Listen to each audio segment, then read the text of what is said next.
Imagine the moment between sleep and reality, where reality seems uncertain and dreams feel real. A woman's life had been ordinary, dedicated to prayer, obedience, and faith. Every morning, she spoke words she had known since childhood, a devotion that shaped her every thought. But in a single breath, everything changed. When night fell, she felt completely exhausted. A deep silence seemed to swallow her as she closed her eyes, hoping to rest. She felt her body grow light, her heart beat slower, and all the sounds around her disappear. Something was wrong. Her mind wandered in an endless void. There was no sky, no ground, just nothingness surrounding her on all sides. Abruptly, an unseen force dragged her downward, increasing in speed and weight, akin to the torment of her soul. The darkness grew even denser, spreading without limits, erasing any sense of time.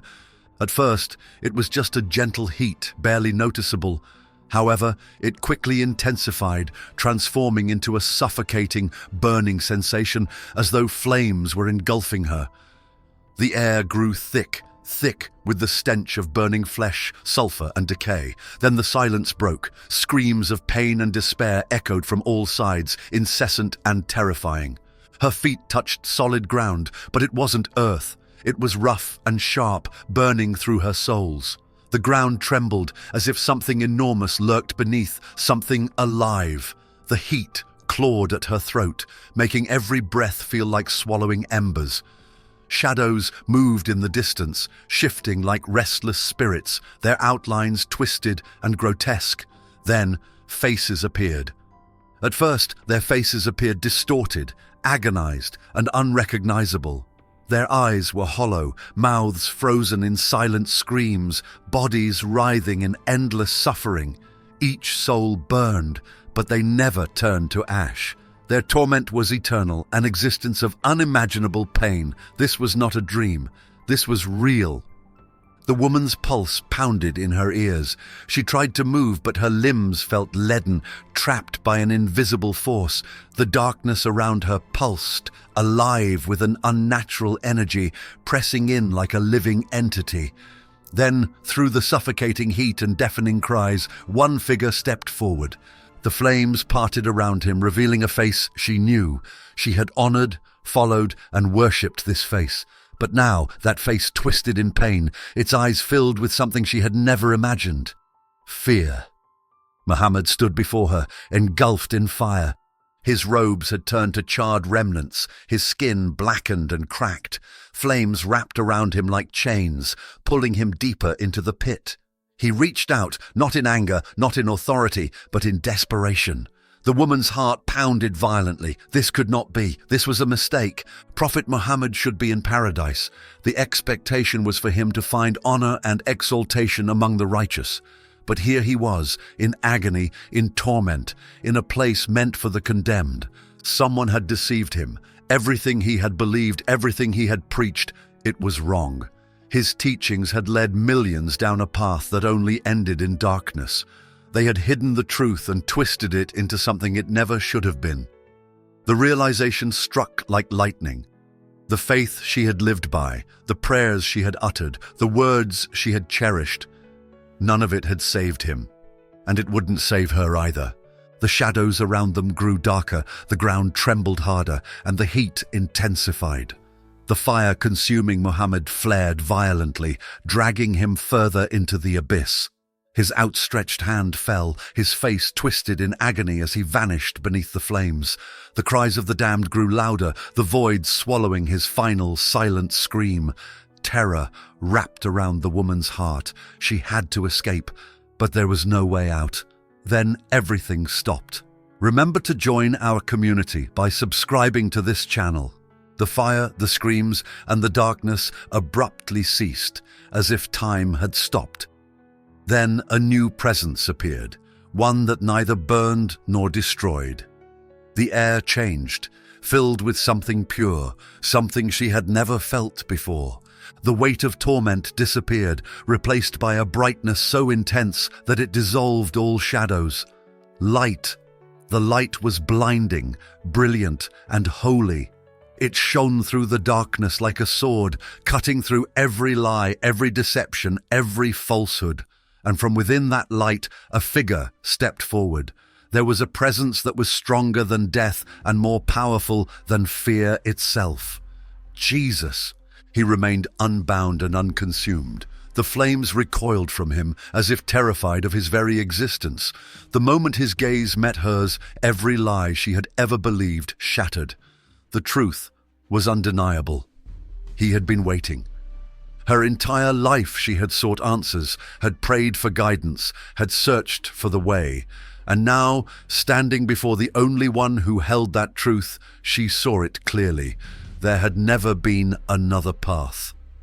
Jesus appeared, and from within that light, a figure stepped forward. There was a presence that was stronger than death and more powerful than fear itself. Jesus. He remained unbound and unconsumed.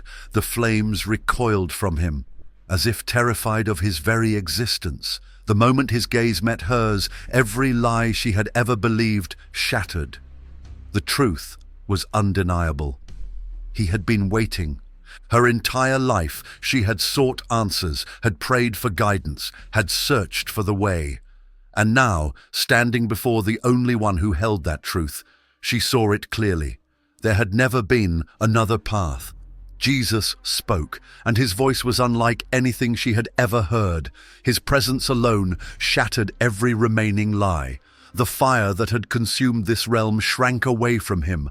The suffering that had gripped every soul had no power over him. History did not bind him. He was not a prophet lost to time. He was the authority, the one who had already conquered death and judgment itself.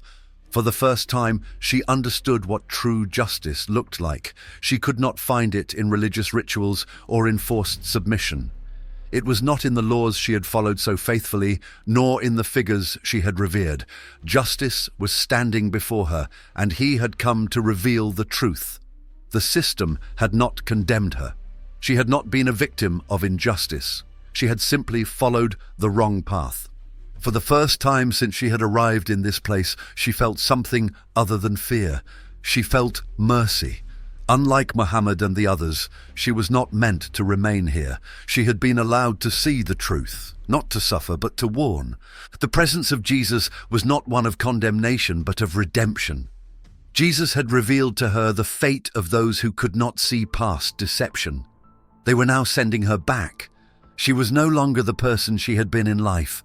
She could no longer believe in the things she had once accepted without question. As the woman stood before him, the presence of Jesus radiated an authority unlike anything she had ever known. It was not the dominance of an earthly ruler, nor the commanding force of a prophet demanding submission. It was something deeper, something eternal. It was truth itself. He did not speak immediately, yet in the silence, she felt every part of her existence laid bare.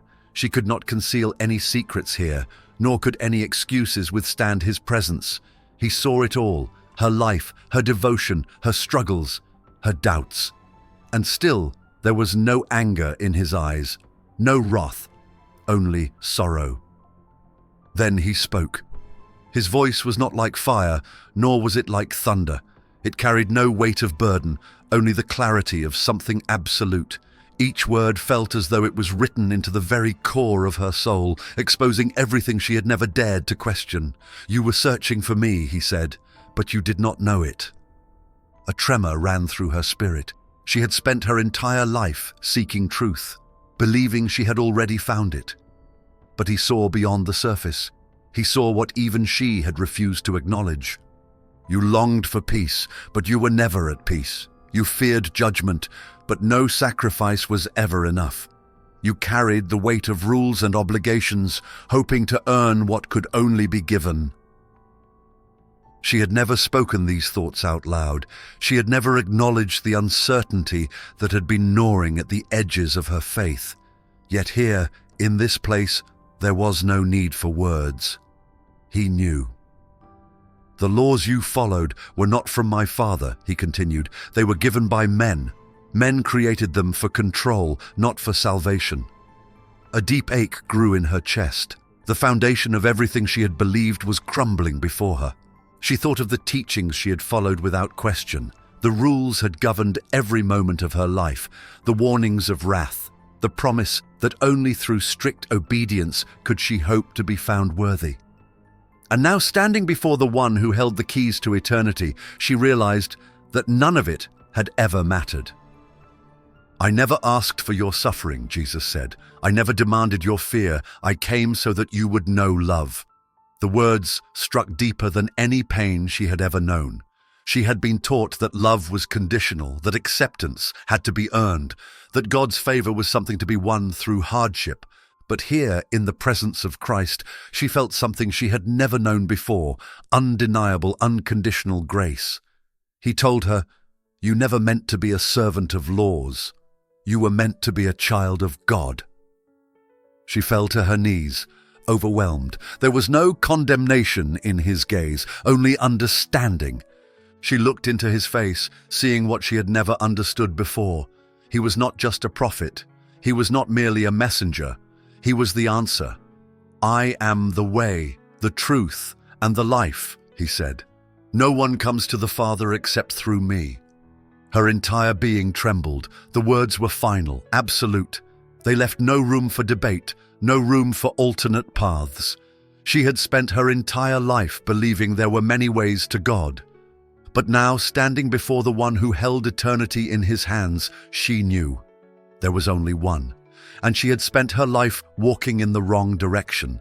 The images of the lost flashed before her, the faces of her family, her friends, and the countless others who still walked in blindness. They did not know. They would not believe. And yet, she had been chosen to tell them. "Some will listen," he said. "Many will not, but you must speak." She felt the weight of the mission placed upon her. She had seen the suffering of those who rejected the truth. She had seen the fire waiting for those who refused to accept it. Now she had no choice. She had to warn them. Are you enjoying the story? Support our channel by clicking the subscribe button. The light around her grew brighter, encompassing everything. The presence of Jesus did not fade, but her vision of the eternal realm began to blur. The world she had left behind was drawing her soul back. His final words echoed in her heart, "Tell them before it is too late." And then, just as suddenly as it had all begun, she woke up. Her name was Amina Hassan, and she had lived her entire life in Medina, Saudi Arabia, a city deeply embedded in Islamic history, revered as the burial place of Muhammad, second only to Mecca in its religious significance. Amina had followed the laws of her faith with unwavering devotion, believing she was walking the only righteous path. Now she lay in a hospital bed, surrounded by the stunned faces of her family.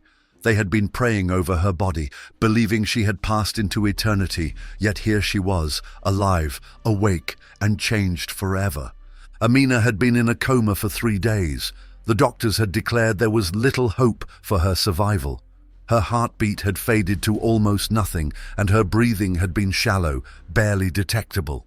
Some had even begun making preparations for her funeral, assuming her passing was inevitable. But against all medical logic, she had returned, and she was no longer the same woman they had known. Her mother wept, praising Allah for what she believed was a miracle. Her father stood frozen, his eyes filled with disbelief. But as they moved to embrace her, Amina did not respond the way they expected. She did not recite the words of gratitude to Allah. She did not thank the doctors. She simply sat there, staring at her trembling hands, whispering the only name that mattered: Jesus. The moment the name left her lips, an unnatural silence filled the room. Every movement stopped. The warmth of her mother's hands vanished. The expressions of relief twisted into something darker, confusion, shock, and something far worse. But Amina couldn't stop now. The weight of her mission pressed against her chest. The fire she had witnessed, the eternal suffering she had barely escaped. Her people were walking straight into it, unaware. She had to tell them. I saw the truth. I was dead, but I was sent back. It was not Muhammad who sent me back. This was not accomplished by angels. Jesus Christ saved me. The reaction was instant. Her mother screamed, her father's face twisted in horror. Her younger brother, barely 16, took a step toward her as if she had gone mad. She tried to explain. She told them about the darkness, about seeing Muhammad's suffering, about the fire that consumed those who had followed a lie. She told them that Jesus was the only way to salvation, that he was not just a prophet, but the Lord, the Judge, the Redeemer. She looked at them, the people she had loved her entire life. They were on the same path she had been on. They believed as she had believed. But now she knew the truth, and if she did not warn them, they would suffer the same fate. She soon realized that returning to life did not mean returning to safety. The moment she spoke the name of Jesus, she had become a threat in her own home, in her own city. Amina Hassan's journey was more than a life-changing event. It was a direct confrontation with the reality of eternity. The moment she crossed the threshold of death, everything she had believed and trusted in turned out to be false. She had spent her years in devotion, believing that following religious laws, praying at the appointed times, and fulfilling her obligations would ensure her place in paradise. But the moment her soul left her body, she was thrown into a darkness she never anticipated. The terrifying reality of hell consumed her senses. The cries of the condemned echoed in the flames, and the stench of suffering filled the air. No one could hear a plea or grant second chances in this realm of finality. And among the tormented, she saw Muhammad, the prophet she had followed all her life, engulfed in the very fire he had warned about. It was in that moment that she understood the depth of the deception she had lived under. The faith she had trusted, the teachings she had defended, had not led her to salvation. Rather, they had guided her into the same chasm where millions endured unending suffering. But as the flames closed in, something changed. A presence so powerful, so absolute, shattered the grip of darkness. A light broke through the torment, and the fire that had consumed everything around her could not touch him. It was Jesus Christ. Unlike anything she had known, his presence was not one of condemnation but of truth. He did not hold a book of laws, nor did he recite rules for her to follow. Instead, he stood in absolute authority, yet full of mercy and love. The judgment that held the others captive had no claim on him. She had spent her life believing that righteousness was something earned through deeds. Yet now, standing in the presence of the King of Kings, she realized that salvation had never been about human effort. No one could earn what only he could give. If you are enjoying this story, click Super. Thanks. You're helping to keep these discussions alive, bring hidden truths to light, and ensure more people see what's unfolding. Although her obedience was genuine, her foundation was based on falsehoods. She had not rejected God, but she had followed a path that was never meant to lead to him. In following the laws of men, she had ignored the truth of the one who had come not to enforce rules, but to offer redemption. Rituals or sacrifices did not save a person. It was through him. Jesus was not one of many ways. He was the only way. And in that moment, she understood what she had been missing all her life. Amina, unlike those around her, did not face judgment. She was sent back. She wasn't sent back because she was exceptional, not because she had done something to deserve another opportunity. She returned to warn the world. Jesus had not saved her so she could return to a life of comfort. He had saved her so she could become a voice for the lost, a light for those still trapped in deception. She had seen where the path of false religion led, and she could not let others walk toward their destruction without warning them. Some would listen. Most would not. Hell is real. The suffering is real. The fire does not end. But so is the salvation offered through Jesus Christ. Amina's story is not just about her. It is about the unshakable reality that every soul will one day face. Death is not the end. It is the beginning of eternity. Jesus Christ is the way, the truth, and the life. And for those who believe in him, eternity is not something to fear, it is something to embrace. Thanks for watching. Join our community by subscribing to this channel. Until the next video.